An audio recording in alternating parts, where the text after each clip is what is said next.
Salut à tous et bienvenue, ici Rams, votre coach santé. Et aujourd'hui, comme tu peux le voir, j'ai été recruté par le Père Noël au dernier moment, donc pour l'instant j'ai juste le bonnet.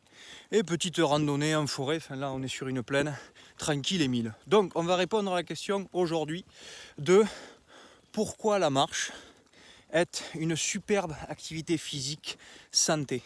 Pourquoi c'est l'une des meilleures qui respecte le plus notre santé. Voilà, on va répondre à cette question en priorité aujourd'hui devant vos yeux ébahis. Sans plus attendre, si tu souhaites avoir plus de connaissances sur ceux qui nous apportent la santé, qui nous permet d'éviter les maladies, abonne-toi à ma chaîne YouTube et à mon groupe Facebook privé Santé et Simplicité. On en parlera plus tard, t'inquiète. Alors, le vif du sujet du jour. La marche. Premièrement, chose la plus basique qui soit, c'est notre tout premier besoin, notre toute première capacité en locomotion. C'est-à-dire que c'est comme pour un poisson, lui, pour bouger, il nage, et bien nous, pour un être humain, pour bouger, on marche. Le niveau supérieur de la marche, c'est trottiner et courir. Dès qu'on commence à être bébé, puis qu'on commence à s'équilibrer sur nos deux pattes, c'est notre premier besoin en locomotion. C'est vraiment primitif ce que je suis en train de te dire là, c'est-à-dire que c'est un besoin primaire pour répondre à nos besoins physiologiques. Par exemple, j'ai envie d'aller manger, bon ben oui, tu peux prendre ta bagnole et aller au McDo Drive, comme tu peux aller marcher pendant des heures, des jours, voire même émigrer comme les gnous, traverser des continents entiers pour aller chercher pitance bonne.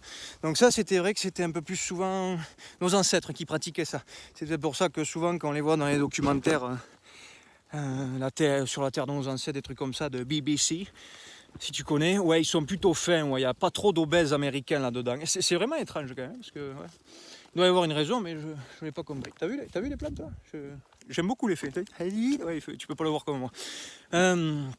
Alors tout ça pour te dire que la marche, avant de parler d'une quelconque activité physique autre, comme la musculation, la gymnastique, la natation, c'est vraiment quelque chose de basal. Ça n'existe pas, mais c'est quelque chose de fondamental pour notre corps. C'est normal pour lui de marcher, c'est normal pour lui de pratiquer l'ensemble de nos activités journalières avec cette manière de bouger.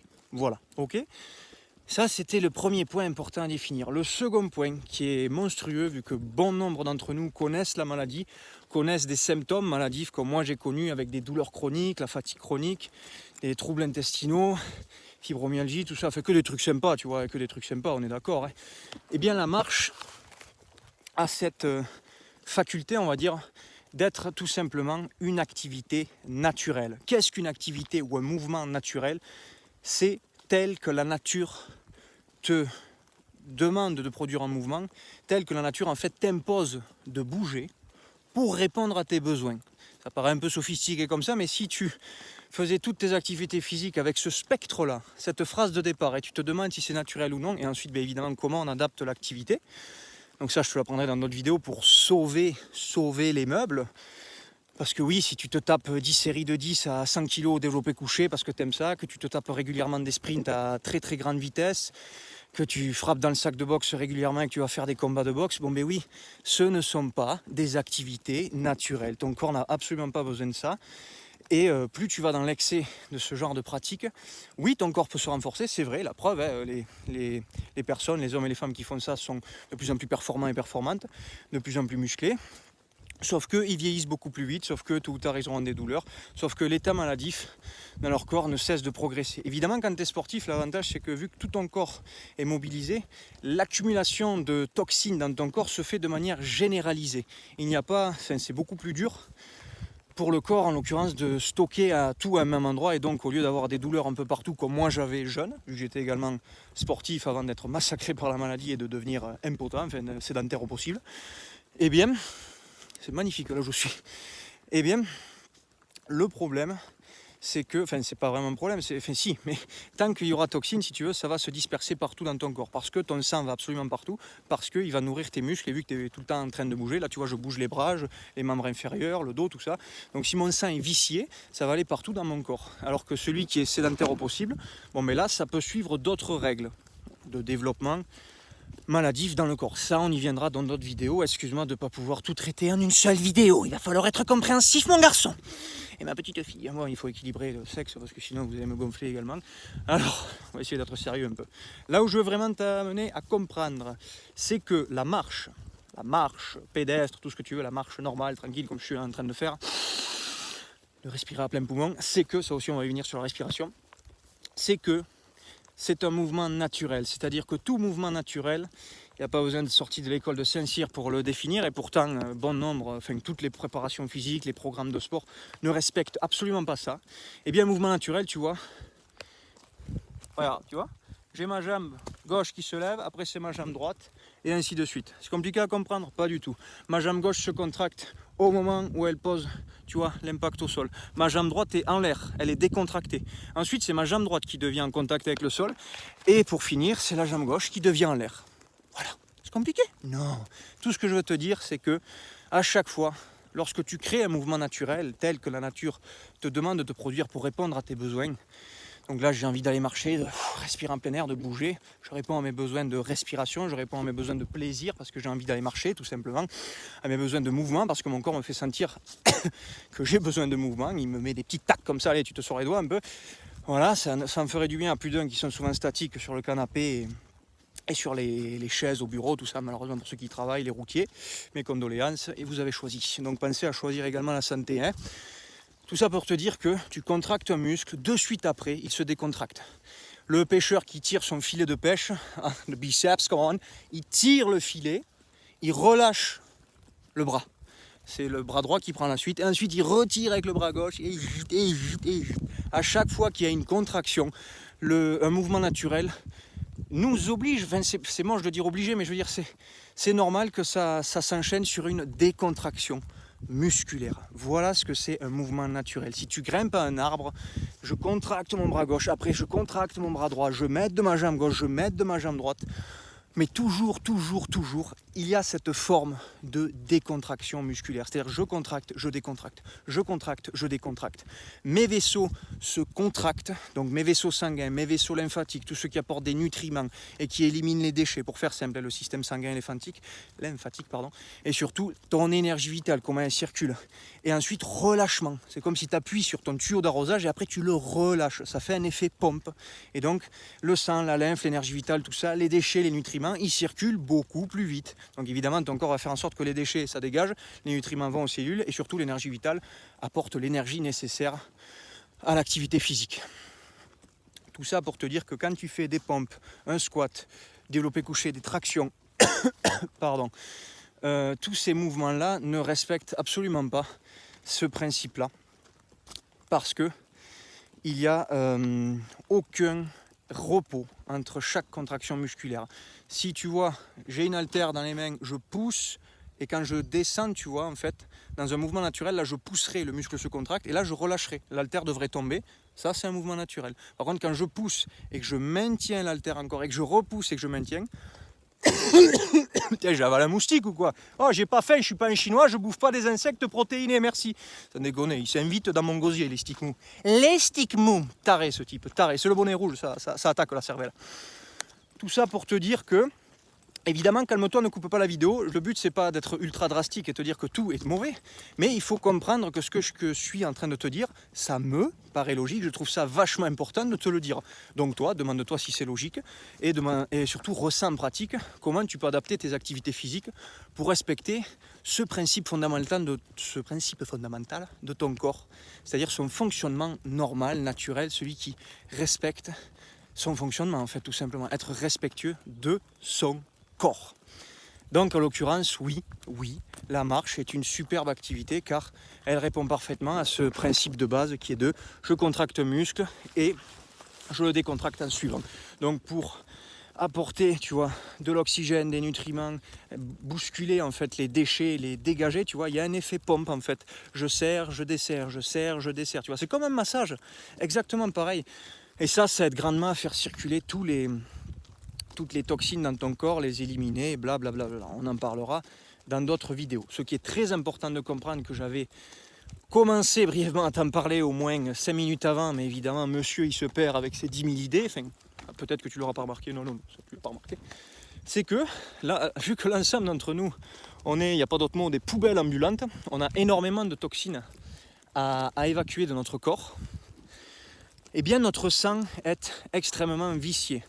Et vu que nos muscles vont forcément demander du sang pour apporter les nutriments, pour éliminer les déchets, pour tout simplement, nos muscles baignent dans le sang, baignent également dans la lymphe, ce qui est lié au système lymphatique, qui élimine les déchets. Et bien si tout cela, tous ces liquides, toutes ces humeurs, comme disait Abdelrahman Hippocrate, là, eh bien si tout cela c'est gorgé de toxines, et bien c'est tes muscles qui vont finir gorgés de toxines en fait. Je fais très simple dans cette vidéo, mais c'est exactement ça qui va se passer. Et la marche en fait, vu qu'il y a une contraction et un relâchement, ça respire dans tes tissus. Ça c'est formidable. Formidable. Donc c'est très très important de comprendre cela. Quand tu fais des mouvements non naturels, ou justement comme je t'ai dit tout à l'heure avec une haltère, tout ça, eh bien ça ne respire pas. Donc évidemment tu peux adapter ce genre de pratique. J'ai travaillé dessus, il ne faut pas travailler 10 ans, c'est très logique. Du moins moi ça me paraît logique. Toi est-ce que ça te paraît logique? Qu'est-ce que tu ressens en pratique? C'est toujours pareil. Pour sauver les meubles, parce que moi le premier, j'aime beaucoup le fitness, j'aime beaucoup la muscu, j'aime beaucoup, tu vois, le tennis par exemple, c'est naturel, je frappe dans la balle, après mon bras se décontracte, je refrappe dans la balle, je cours, comme si je marchais, tu vois, ça contracte, ça décontracte.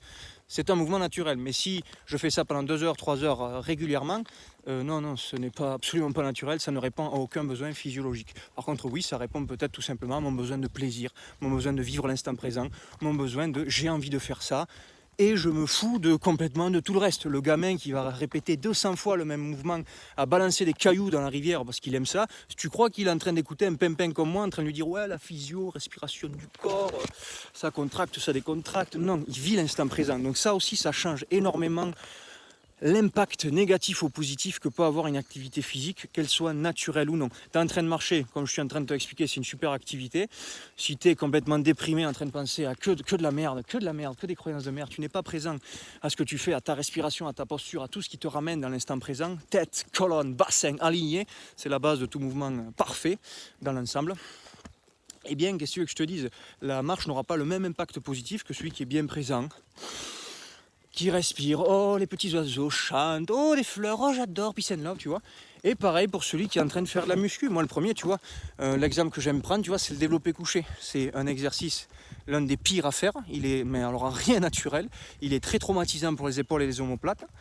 Donc oui, au niveau théorique, c'est de la merde, il n'y a pas d'autre mot, c'est de la merde. Il n'est pas du tout obligatoire de le faire si monsieur, madame veulent des gros pecs, des gros triceps, des grosses épaules et bon, développer dans l'ensemble le haut du corps. Mais moi le premier, j'ai découvert ce mouvement à 14 ans, parce que mon parrain avait un banc et tout, je l'ai aimé de suite, tu vois.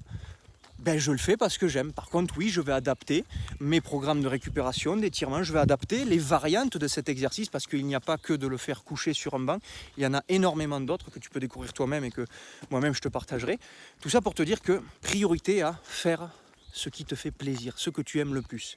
Tout ce que je viens de te dire, en fait, tu peux l'oublier au niveau pratique, purement pratique. C'est juste vivre l'instant présent, te demander ce que tu aimes faire, où c'est que tu veux le faire, avec qui tu veux le faire, comment tu veux le faire. Mais c'est intéressant aussi de te demander pourquoi tu aimes ça. Ça permet de tout simplement mieux te connaître. Ok ? Donc pour en terminer avec la marche, vu qu'il y a plein d'autres choses à dire dessus, mais on essaye quand même de ne pas faire des vidéos un peu trop costauds, un peu trop mastar. Donc en l'occurrence la marche, je te rappelle, elle permet vraiment la respiration de tes tissus. Oh, le terme technique, la respiration cellulaire, bon, ça c'est pour paraître un peu plus intelligent. Ça respire. Tes tissus respirent. Contraction, relâchement. Je resserre les tissus, je les relâche. Je resserre les tissus, je relâche. Comme des automassages, comme si on te massait. C'est vraiment génial. Ok ? Il y a aussi le dernier point qui est en lien totalement avec ce que je suis en train de te dire, la respiration tout court. Il est bien plus facile de respirer abondamment, tu vois, au cours de la marche, vu que c'est une activité, on va dire, dite douce, même la marche nordique, tu vois, la marche un peu plus sportive, où tu les vois marcher comme ça, là, ils y mettent du cœur. Eh bien si tu canalises ta concentration dans l'instant présent, tu respires profondément par le ventre, profondément par la cage thoracique, et là on atteint un niveau, j'ai bien dit un niveau, on atteint quelque chose, là on touche à quelque chose, c'est que l'effort physique ne te force pas à créer une dette d'oxygène, ça s'appelle, c'est-à-dire tu n'as pas trop consommé d'énergie vitale, trop d'énergie pour créer cet effort physique. Tu en as même apporté un peu plus en quantité. Donc ça, évidemment, c'est pour ça que je prône les exercices respiratoires lors de toute activité physique. Parce que plus l'activité est intense, plus en plus si elle est non naturelle. Tu vois, moi j'aime beaucoup enchaîner genre 5-10 pompes, boum, allez, je me mets debout, 5-10 squats sur une jambe, boum, allez, abdos, boum, allez, tirage horizontal pour équilibrer avec les pompes, boum, on fait du sprint, boum, on frappe dans le sac de boxe, tu vois, j'enchaîne. Comme ça permet d'augmenter l'intensité et tout simplement mon plaisir dans la séance, sans forcément mettre plus lourd, sans forcément augmenter mes répétitions, du moins pas tout le temps, parce que moi le premier qui ai connu la muscu pure et dure, pas de manière très intelligente, oui je vais aimer à un moment donné mettre des barres de fou, faire 40-50 tractions, voilà, des fois j'en ai besoin, c'est comme ça, je me fais plaisir. Comme je t'ai dit tout à l'heure, pourquoi tu as vraiment besoin de faire ça? Ce qu'il y a vraiment derrière niveau psychologiquement? Tu vois, par exemple en musculation, le plus souvent tu as juste besoin d'être regardé, tu as juste besoin d'être aimé, tu as juste besoin de t'aimer toi-même, d'avoir un meilleur physique, tu vois. Tu as juste besoin de récupérer l'attention des autres, leur énergie. Regardez, je suis un peu plus costaud, regardez, je suis un peu plus beau, un peu plus belle. C'est important de comprendre ça, tu vois. Comme ça te permet de déjà de te connaître toi-même, mais surtout d'avoir une attitude, une conscience de ce que tu fais totalement différente en fait. Tu es beaucoup moins ce mouton et tu es beaucoup moins perdu dans ton ego. Donc moi par exemple, tu vois, pour te parler de muscu, moi quand j'étais noyé dans mon ego, j'étais passé de 60-65 kg de poids de corps à plus de 100 kg avec des pratiques complètement débiles. La musculation habituellement pure et dure, donc suralimentation, s'entraîner comme un benet, congestionner, brûler, courbaturé, un muscle par séance, bon, de la débilité finie. Et forcer le corps à se pourrir de l'intérieur, mais bon, ça on ne te le dit pas, dans la suralimentation, juste augmenter juste un peu ton apport calorifique, comme on dit les grands spécialistes en nutrition. Oui, c'est des grands spécialistes pour dire des âneries. Et donc, ouais, j'ai pris presque 40, entre 35 et 40 kilos de viande. Beaucoup de déchets, ça on ne te le dit pas. Donc il y avait un peu de bidoche, mais des gros bras et tout, mais c'était pas assez. Moi, si tu veux, si je ne me vois pas sur des photos, je ne vois aucune différence. C'est pour ça que je donne cet exemple de presque 40 kilos de plus en l'espace de 6 mois. Je les avais pris 6 mois, 1 an. Et bien, je voyais un peu. Mon entourage, évidemment, oh, t'es un peu plus costaud, non? À peine. Après, je suis grand, je suis 1m93, donc évidemment, ça se voit pas autant qu'un mec de 2m20 les bras levés et qui prend également 40 kilos. Mais tout ça pour te dire que quand j'étais noyé dans mon ego n'était jamais satisfait en fait. C'est ça qui est important aussi à prendre conscience. Est-ce que tu le fais pour l'ego? Est-ce que tu le fais pour un besoin quelconque? Qu'est-ce que tu as besoin quand tu cherches ça en fait? Quel est ton besoin le plus profond? Connais-toi toi-même. C'est important de répondre à ça. Pour aussi te rendre compte que mais peut-être que tu peux l'apporter autrement ce besoin-là. Répondre autrement à ce besoin. Égotique. Voilà, c'est la petite aparté sur la muscu. Oui, c'est totalement prévu avec le titre de cette vidéo. Je sais. Je me repens, votre sainteté.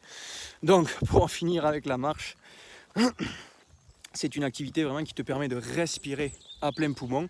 Et donc, l'impact, c'est que vu qu'il y a contraction, relâchement, il y a une dilatation de tes tissus, puis une contraction. Donc la dilatation se fait au relâchement, la contraction se fait au moment de la contraction de tes tissus. Et donc ça permet une meilleure circulation sanguine, lymphatique de ton énergie vitale. Et tout cet apport d'oxygène, parce que tu peux respirer plus, c'est aussi à toi de pratiquer des exercices respiratoires quand tu marches. Donc tout simplement déjà le tout premier, le plus important, respirer à plein poumon. C'est le big boss lui. Eh bien, en fin de compte, cela a une différence plus que notable sur ce que je t'ai parlé tout à l'heure de la dette d'oxygène. Quand tu fais un sport intense, comme j'étais en train de te donner l'exemple de ma séance de sport où j'enchaîne plusieurs exos, parce que j'aime ça, voilà, ça me fait plaisir, eh bien, le temps, si tu veux, où je consomme de l'oxygène et j'évacue des toxines et mon besoin en énergie lors de l'effort, pour faire très simple sur ce principe physiologique, mais de toute façon il est simple, il n'y a pas besoin d'aller chercher la définition ultime, parce que tu tapes dette d'oxygène, il y en a qui l'ont très bien défini, c'est vrai, mais bon voilà, dette d'oxygène c'est toujours lorsque tu fais le plus souvent des activités non naturelles, que tu vas chercher une intensité que tu n'as pas besoin. Évidemment des fois ça te fait plaisir ou quoi, ok, mais il faudrait vraiment nous apprendre à comprendre comment fonctionne notre corps. Donc s'il y a une dette d'oxygène, c'est tout est dans le mot. S'il y a une dette d'oxygène, on le remarque dans les sports intenses, que ce soit la musculation, surtout les sports comme le sprint, la corde anaconda, des trucs très très intenses. S'il y a une dette, à nous de générer un gain avec mon accent de pimpin. Et comment tu fais un gain d'oxygène? Par l'exercice respiratoire. Waouh, c'est dur à trouver. Et pourtant, il n'y a pas grand monde qui l'a écrit. Hein. Mon Dieu. Mais je te rassure, moi, il y a 5 ans en arrière, benet complet, c'est pas moi qui t'aurais trouvé, c'est pas moi qui aurais trouvé cette idée. On n'avait pas inventé l'eau chaude à cette époque-là. Oh là là. Pas tous les cailloux au fond du sac, le type. Tout ça pour te dire que qu'importe, même si que ce soit moi ou d'autres, sûrement d'autres ont dû la trouver comme moi, hein, parce qu'il faut pas être... voilà, hein. Elle est facile à trouver celle-là, elle est facile. Hein. Mais tout ça pour dire qu'on s'en fout de qui la trouve ou pas. Toi, derrière ta caméra, enfin derrière ton écran, là, c'est moi qui ai la caméra de l'iPad. Est-ce que ça te paraît logique ou non? Ce que je suis en train de te dire, respire, fais des exercices respiratoires extrêmement fréquemment lors de tes séances de sport, surtout lorsque c'est une séance de sport très intense, avec des activités physiques très intenses, comme la muscu, comme les sports de combat, tout ça. Et évidemment, bon, il faut préciser la qualité de l'air respiré, bien respirer, ok. Moi, tu vois, je faisais des pranayama quand je faisais du yoga, c'est des exercices respiratoires, dans une salle totalement confinée, on est 20 par mètre carré, enfin, tu respires les exhalaisons des uns des autres, enfin, c'est comme si je te disais aussi, tiens, t'es à Paris, ben vas-y, pratique les exercices respiratoires, tu vas voir comment tes cheveux, ils vont... Ah oui, t'en as plus, pardon. Il faut aussi prendre en compte la qualité de l'air respiré. Là, tu vois, je suis en... Oh, l'odeur de fleurs, mon Dieu. Là, je suis en plein air, en pleine forêt. La qualité de cet air est totalement différente que si j'étais au milieu de New York avec tous les gratte-ciel, tous les taxis, toute la merde environnante. C'est pas du tout le moment de pratiquer des exercices respiratoires. Donc ça, on y viendra dans d'autres vidéos. Nos lieux de vie, comment les adapter, comment surtout adapter notre respiration à la qualité de l'air auquel on est en contact. Ok ?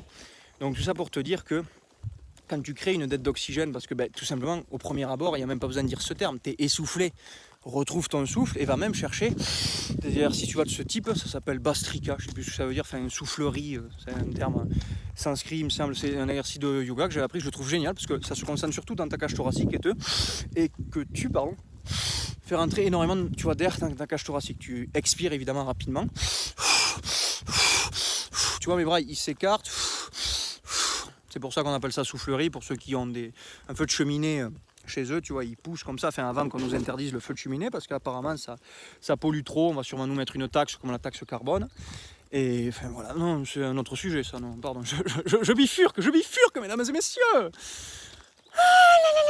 Tout ça pour te dire que tu n'as qu'à respirer plus profondément lors de tes activités respiratoires, faire des activités respiratoires et activités physiques en nature, te concentrer sur ta respiration, faire en sorte qu'elle soit de plus en plus ample et profonde, te visualiser l'énergie de tout l'univers qui a environnante, pour nourrir ton corps, nourrir tes cellules. Tout n'est que, au niveau simple, ça prend encore un autre sujet, mais tout ce que tu vois, tout ce que tu sens, tout ce que tu entends, c'est des fréquences. Tout ça, c'est de l'énergie. Donc quand tu en prends conscience pleinement, je suis conscient que là, je regarde la nature, je suis conscient de ce que j'entends. Je suis conscient de voir ma sale tronche, tu vois, à la caméra, vu que je suis en... Tu sais, on a tourné l'écran de l'iPad, oui, tu sais ce que je veux dire. Voilà, je suis conscient de ma respiration, tout ça. Plus je suis présent, plus je permets à l'énergie environnante de rentrer. Et ça, tu vois, on va pas du tout te l'expliquer dans toutes les conneries qu'on va justement t'expliquer si tu tapes dette d'oxygène. Déjà, on va pas parler d'énergie vitale, on va juste te dire... C'est de l'oxygène, on est en dette et voilà, donc ils vont juste te dire que ça a un impact sur le métabolisme de manière intéressante parce que le corps va brûler plus de graisse et tout ça. Oui, ça c'est vrai, Je suis d'accord de penser peut-être ça, mais ils partent pas du spectre de la santé, encore une fois. Ils se demandent pas comment réagit mon corps et tout simplement, mais attends, mais s'il est en dette... Si tu es endetté, tu vas voir ton banquier, tu lui demandes un coup de main. Si tu es endetté, tu fais en sorte de vendre des meubles, j'en sais rien, pour récupérer ta dette. Enfin, je sais pas, tu comprends le truc. C'est logique, quoi. Je sais pas. Enfin, dis-moi dans les commentaires si c'est pas logique. Donc, si tu pratiques des activités physiques qui te placent en dette d'oxygène, donc sans jouer ce gros mot là, la mort moelle, c'est juste tu prends le temps de respirer, tu marches. Tu respires régulièrement, même entre tes séries de muscu, boum, tu poses la barre du coucher, tu respires, tu passes à la barre du squat, boum, boum, boum, tu respires. À chaque fois que tu poses la barre, tu la poses, tu respires avant de passer à chaque fois à un autre exercice et tu verras déjà que tu seras plus productif, tu auras plus de plaisir et surtout, tu auras un impact beaucoup plus positif au niveau de ton corps, sur l'apport énergétique et comment il gère également l'activité physique. Je termine juste avec ce point-là parce que sinon on va y partir sur une conférence là. Mais en fait, quand je te parle de mouvement non naturel, le problème c'est que si tu fais 10 répétitions d'un exercice donné, eh bien par exemple au coucher, tu vois, tu pousses, tu es tout le temps en tension, ou que tu tires, on s'en fout l'exercice que tu fais. Quand tu es sur une machine de muscu ou des pompes, tu vois, des tractions, jamais ton corps se relâche, en fait. Jamais les muscles sollicités ne se relâchent. Et le problème avec ça, c'est que ton corps, vraiment, ça va créer vraiment une grande toxémie au niveau sanguin, si tu veux. Il va éliminer des déchets, mais vu que le sang, les vaisseaux sanguins, les fibres musculaires sont extrêmement contractées, les frictions vont être beaucoup plus fortes, les tensions vont être énormes. Enfin bref, je fais simple pour ne pas surcharger encore cette vidéo, j'en parlerai évidemment beaucoup plus pour que tu le comprennes mieux ce principe, mais tant que tu es en tension, tout simplement en fait, eh bien, tu crées des turbulences, tu crées des micro-lésions, des blessures dans ton corps. Et ça, ce n'est pas du tout, encore une fois, naturel. Rappelle-toi un geste naturel, je te l'ai présenté tout à l'heure avec la marche, contraction, relâchement, contraction, relâchement. Un geste naturel, si je faisais des tractions, sur les 10 répétitions de traction, j'en fais qu'une. Je relâche la barre, j'en fais qu'une, je relâche la barre. Oui, je sais, pour ceux qui sont comme moi, j'aime les tractions, mais il y a des fois, j'ai pas du tout envie de faire ça, tu vois. Donc, on adapte sa respiration, donc on adapte comment on va gérer aussi cet excès de stress pour le corps, j'y viendrai dans d'autres vidéos. Mais l'intérêt absolument que tu comprennes, c'est vraiment te demander toujours, la moindre activité, est-ce que c'est naturel, est-ce que c'est un fonctionnement naturel. C'est pour ça que c'est important d'en prendre conscience, parce que le risque de blessure est plus élevé. Et comme je te disais tout à l'heure, vu qu'on est tous des poubelles ambulantes dans son ensemble, plus le sang est vicié, plus les toxines vont arriver dans les muscles, plus ça va créer des blessures, plus ça va intoxiquer les muscles. Donc dans un premier temps, tu vas les hypertrophier, c'est-à-dire que l'organe, quand il tombe malade, que ce soit un muscle ou un autre, il grossit. Mais c'est pas, il grossit, j'ai les bras de Schwarzenegger, enfin tu peux, avec les produits en poudre, avec la suralimentation, avec ce genre d'exercice physique néfaste. Mais le problème, c'est que tu nourris pas tes cellules, tu ne fais qu'accumuler des déchets autour des cellules. C'est ça la grande différence entre une prise de masse saine et une prise de masse ultra néfaste. Parce que tôt ou tard, tu auras des courbatures, de plus en plus des contractures, un raccourcissement musculaire. Et évidemment, quand tu as 20 ans, 30 ans comme moi, tu vois, tu fais le kéké des plages. Tu vois, ah, j'ai des bras, regarde. Mais arrivé à 40 ans, 50 ans, 60, ça, là c'est le coup de grâce. Déjà, il y en a très peu qui ont pratiqué ce genre d'activité physique néfaste. Donc tout ce que tu peux lire sur la musculation en général, le plus souvent. Et en plus de la suralimentation, surtout précisément de la suralimentation d'aliments ultra nocifs comme les céréales, les fameuses protéines animales ou même les protéines végétales. Enfin, on est constitué de protéines, donc il faut manger des protéines. Ah, les os sont constitués de minéraux, donc je vais aller sucer des cailloux. Enfin, oui, c'est totalement logique, sans déconner. Mais à quel moment on réfléchit, à quel moment tu te mets derrière toi la caméra, tu te demandes si c'est logique ou non. Qu'est-ce que tu ressens quand tu pratiques leurs conseils nutritionnels ou physiques. Enfin bon bref, on va arrêter là parce que sinon je vais m'énerver là. Non mais c'est important ce que je te dis. Parce que tout ce que je te dis dans cette vidéo, même si c'est parti un peu en débandade, on est d'accord, j'espère que ça te plaira quand même. Au moins je t'ai donné plein de petits points d'approche, même si j'ai pas pu tout définir, parce que c'est vrai qu'il me faudrait plus de temps, il me faudrait une conférence entière. Et plus structurée, évidemment. Mais c'est vraiment pour te faire comprendre, te faire sentir que le moindre impact, le moindre paramètre sur lequel tu joues dans ta vie, comme la marche, comme la respiration, comme bien prendre soin de ça, de toi, vraiment ça a un impact général sur ton fonctionnement corporel, soit en négatif, soit en positif en fait. Voilà. Et une fois que tu comprends comment fonctionne ton corps, tu vas beaucoup plus facilement adapter ta respiration, tes activités physiques, tu vas mieux le comprendre, tu vas surtout mieux le ressentir. Parce qu'au final, tout ce que je viens de te dire, un beau jour, comme quand je travaille avec mes clients, un beau jour, on s'en fout complètement. D'abord, ils ont un programme, ils le suivent bête et discipliné. D'abord, ils écoutent ce genre de vidéos comme là, de manière beaucoup plus structurée quand même, on est d'accord. Je m'assure qu'ils pichent tout, puis après, il y a question-réponse en avant. Mais à un moment donné, c'est fini, il n'y a plus de théorie. Tu ressens ton corps. Lui, mon corps sait me dire à un moment donné, attends, déjà, moi, c'est très simple, à la moindre pompe, au moindre renforcement, au moindre exercice de renforcement musculaire au niveau de mes pectoraux, sûrement parce que j'en ai trop de pecs, eh bien, ils sont en tension très vite, en fait. De suite, mon corps, il me dit, étire-toi, replace s'il te plaît, mes segments corporels. C'est tout con. Et oui, après, si je vais chercher la théorie, ben oui, avant, j'étais avec une hyperlordose, c'est-à-dire un excès de cambrure, puis une hypersyphose, c'est-à-dire un excès au niveau du dos d'être bossu, une rotation interne, rotation tournée interne-intérieure, c'est-à-dire que mon épaule était tournée vers l'intérieur. Donc ça caractérise, quand tu as des connaissances en anatomie, blablabla, une tension, une potentielle tension, un raccourcissement des pectoraux. Donc le corps il va te parler avant même d'aller chercher, tu vois, ce genre de connaissances et de t'étirer et de contracter les muscles du dos pour contrebalancer tout ça. Ça, c'est le coach comme moi qui va te le dire, mais au niveau pratique, c'est fini ce genre d'ânerie. Tu n'as plus besoin d'écouter personne, tu n'as qu'à ressentir et ton corps va te guider. Et c'est exactement pareil, si par exemple à un moment donné tu as trop froid, c'était écrit à l'époque d'Hippocrate, c'était sûrement écrit dans notre génétique avant qu'on parte en sucette, chez les premiers organismes vivants, que ce soit l'être humain ou autre. Dès que tu commences à avoir trop froid, tu vas te diriger naturellement vers une source de chaleur. Et dès que tu as trop chaud, tu as envie d'aller vers le froid. Enfin, oui, tu peux me prendre pour un guignol parce que je suis en train de te dire des trucs aussi simples, mais pourtant on n'est même pas fichu de le faire en règle générale dans notre réalité. Enfin, on a des réalités de plus en plus débilitantes et c'est pour ça que les maladies, les symptômes maladifs sont de pire en pire de chaque décennie, de chaque génération. C'est impressionnant. Impressionnant. Il suffit que de s'écouter, il ne suffit que de te demander si c'est logique ou non. Voilà. Bref, donc je termine avec la marche. Ah oui, on parlait de ça d'ailleurs. Ah ouais, on parlait de la marche. Ah non, moi j'étais parti avec Lance Armstrong à la Tour Eiffel. Ah ouais, d'accord, j'avais pas capté. Ah oui, le titre de la vidéo c'est la marche. Ouais. Tu pourras en parler la prochaine fois, s'il te plaît. Merci du commentaire. Donc la marche, super activité, c'est notre activité numéro 1 au niveau naturel. C'est comme ça qu'on bouge, comme un poisson. Lui, il nage. Il nage comme ça, comme un serpent. Respiration de tes tissus, c'est une superbe activité parce qu'elle permet vraiment de créer des mouvements naturels, de faire circuler ton sang, ta lymphe, ton énergie vitale de manière douce et naturelle.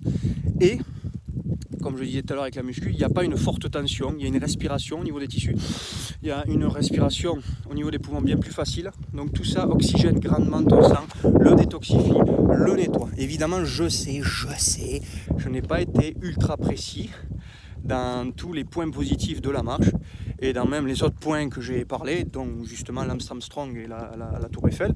J'y reviendrai, tout va bien. C'est aussi pour te montrer que je suis un benet quand je prépare rien.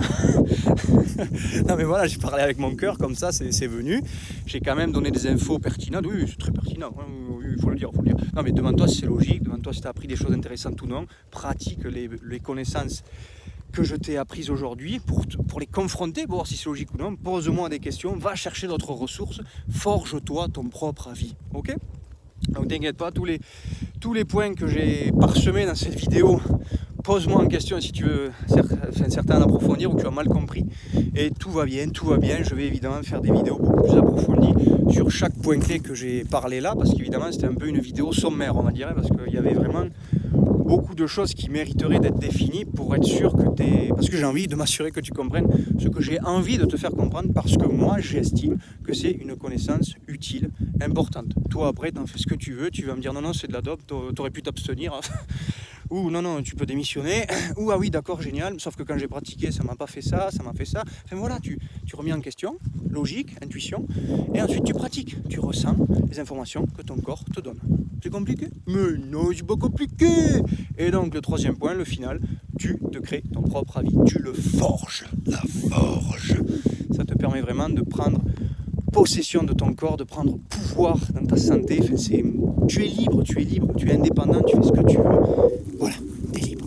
Allez, j'espère que cette vidéo t'a plu. Si c'est le cas, tu mets un pouce bleu, tu mets un commentaire, partage-moi tes avis, tes questions. C'est avec plaisir que j'y répondrai, qu'on échange ensemble.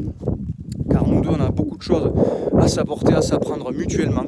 On est tous différents, donc on a plein de portes d'entrée différentes dans notre tête, dans nos perceptions. La psychologie humaine est vraiment géniale, mais des fois elle me fait mal à la tronche, il faut l'avouer. Et si tu veux plus de connaissances dans le domaine de la santé, les maladies, comment être en pleine santé, en pleine vigueur physique et mentale tous les jours de ta vie, et d'éviter par tout à 10 les maladies, les symptômes maladifs, abonne-toi à ma chaîne YouTube, abonne-toi à mon groupe Facebook Santé et Simplicité, car oui, c'est excessivement simple d'être en santé, c'est excessivement logique, excessivement pratique. Allez, gros bisous, passe une très bonne journée.